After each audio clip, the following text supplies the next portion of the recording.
for these patients. Thank you. Thank you, sir. Next, I call upon Dr. Rajesh. He is a senior vitreoretinal consultant at Abate Eye Hospital, Pernalmana. He'll be talking to us about algorithm in a case of management of AMD. Thank you, Rahul, for the opportunity. So, this is one important classification of AMD based on the stages of AMD. So, we know that AMD progresses from early stage to intermediate stage and then to late AMD.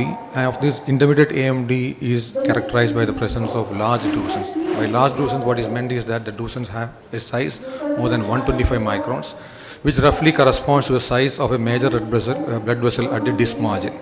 So patients with intermediate AMD, they are at high risk for progressing to late AMD, which can be either a neovascular AMD or a non-neovascular AMD. So this is a picture of early AMD, which progresses to a large the intermediate AMD, and finally it can progress to one of the end effects of intermediate AMD, that can be either a geographic atrophy or a neovascular AMD. So how to follow up a patient with intermediate AMD?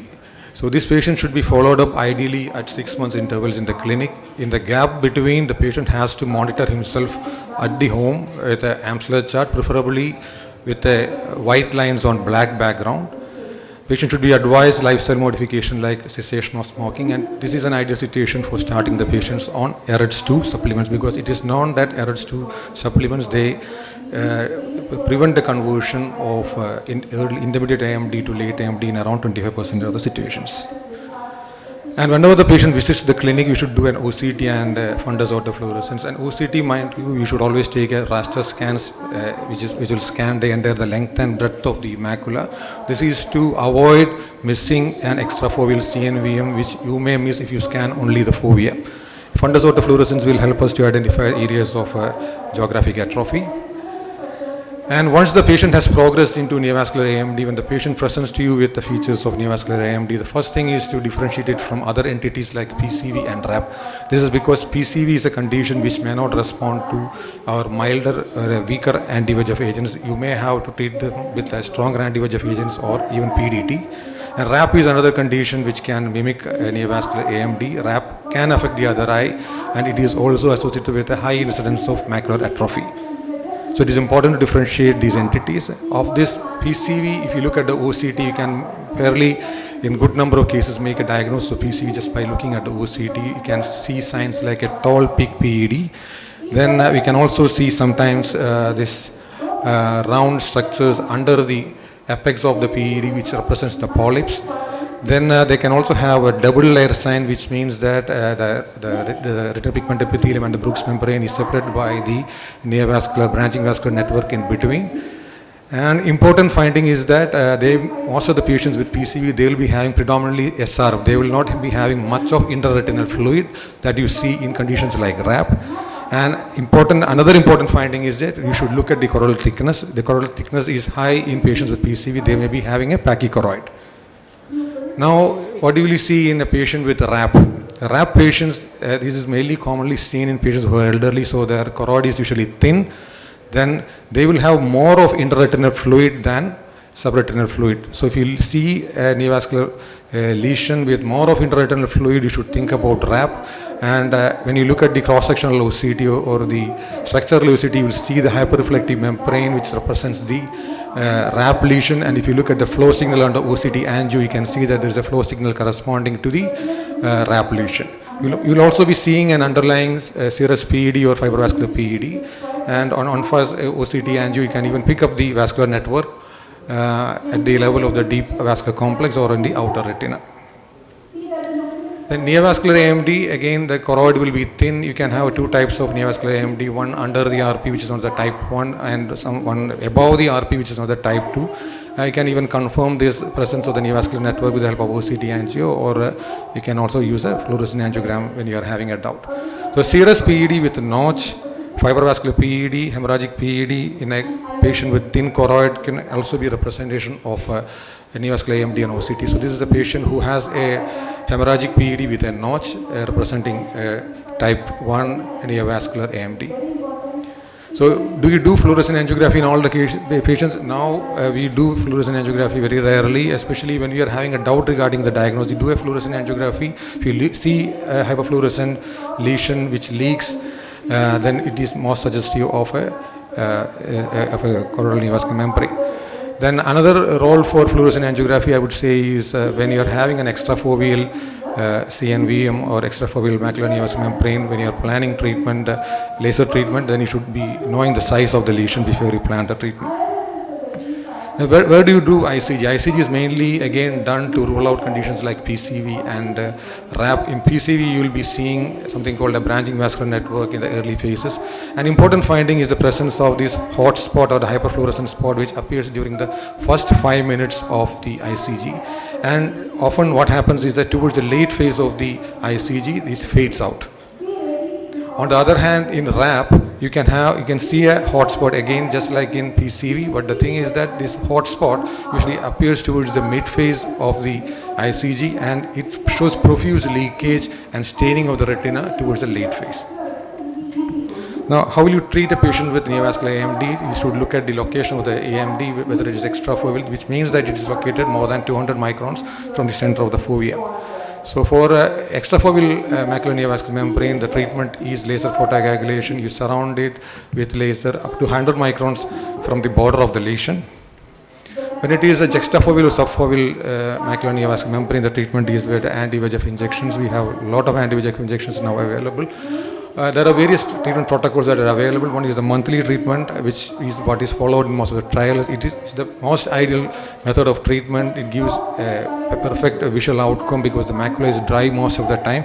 But then it is something that cannot be followed in our day-to-day practice because it can have much financial impact on the patient, as well as the number of patient visits to the clinic will be more. So we can adopt other protocols like PRN. PRN is where you treat the patient only when the patient has signs of activity on OCT or the patient is symptomatic, having a decrease in vision, or there is appearance of new hemorrhage. The problem with the PRN is that the visual outcomes is not as good as compared to monthly treatment.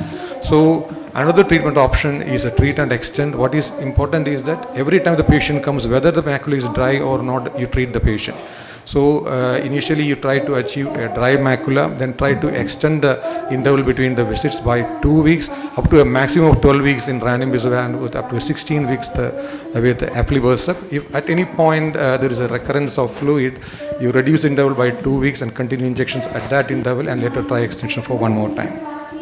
So when will you stop treatment in a patient with CNVM? Once you have completed 2 to 3 cycles of maximum treatment extent, that is 12 weeks for ranibizumab and 16 weeks for aflibercept.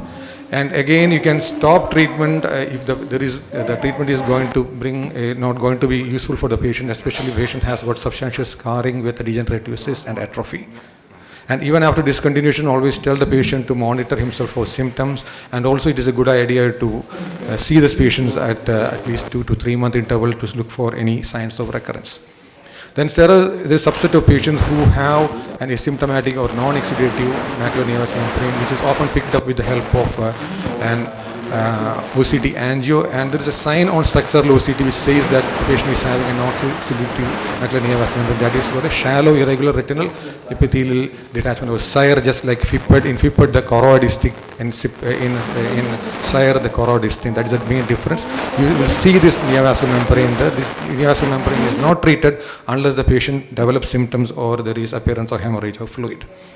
Now this is another situation. You see a patient with a neovascular membrane with subretinal hemorrhage. If the hemorrhage is small, we can try anti-VEGF injection with gas for displacement of the hemorrhage. But if the patient is having a thick hemorrhage, then sometimes you may even have to go for a vitrectomy with a subretinal or intravitreal TPA and subretinal or intravitreal anti-VEGF along with gas for the displacement of the hemorrhage. There are certain set of patients who do not respond to anti-VEGF injections right from the beginning. They are called a non-responder or the primary treatment failure. In such situations, you may try changing to a different anti-VEGF agent. You should also try to find out whether the diagnosis is correct, whether you're dealing with some other situation, and if still it points towards a diagnosis of neovascular AMD, try switching to a different anti-VEGF agent. But there is another subset of patient who responds initially to the anti-VEGF, then they stop responding. It could be due to tachyphylaxis or improper dosing of the medication. then again another option is to switch to a different anti-VEGF agent, or you can go back and see whether your treatment protocol is right. If it is the gap between the injections is too high, then you can try to reduce it to monthly injection and see whether it works. In patients with cataract, always try to achieve remission of the lesion before you go for cataract surgery, and even after cataract surgery, always make sure that there is no recurrence of the lesion, and if there is a recurrence, then you treat the patient. In non-neovascular AMD, this is one situation where we never used to have any treatment till now, but now there are certain treatment options are available. Before that, we just used to follow up this patient with OCT, mainly to rule out the presence of an associated neovascular AMD, which can happen in patients with non-neovascular AMD. It also helps assess the progression of the disease. Then we also used to take fundus autofluorescence to assess the extent of atrophy and monitor progression. But now there are treatment options available in the form of complement inhibitors, and complement because complement pathway or the inflammation secondary to the complement activation is supposed to be having a role in the development of geographic atrophy. So there is something called a C3 inhibitor and a C5 inhibitor that is available. C3 inhibitor is called Cyclova. I would like to comment on fixing the globe. By putting a groove on the left-hand side for the right surgeon, right-handed surgeon, putting a It's from the other hole. partial thickness groove on the left hand of Okay, so canal. C5 inhibitor or C3 inhibitor. C5 inhibitor is known as What are the ACP limbus? or Isoway, and the C5 inhibitor, because it is being way down in the complement pathway, it is supposed to have a better result compared to C3. So in future, for patients with geographic atrophy, we will be injecting these patients. They have shown very promising results with monthly and bi-monthly injections of C3 inhibitor and C5 inhibitor. Only problem is that these injections are now associated with a high risk for development of choroidal neovascular membrane. Partial. No.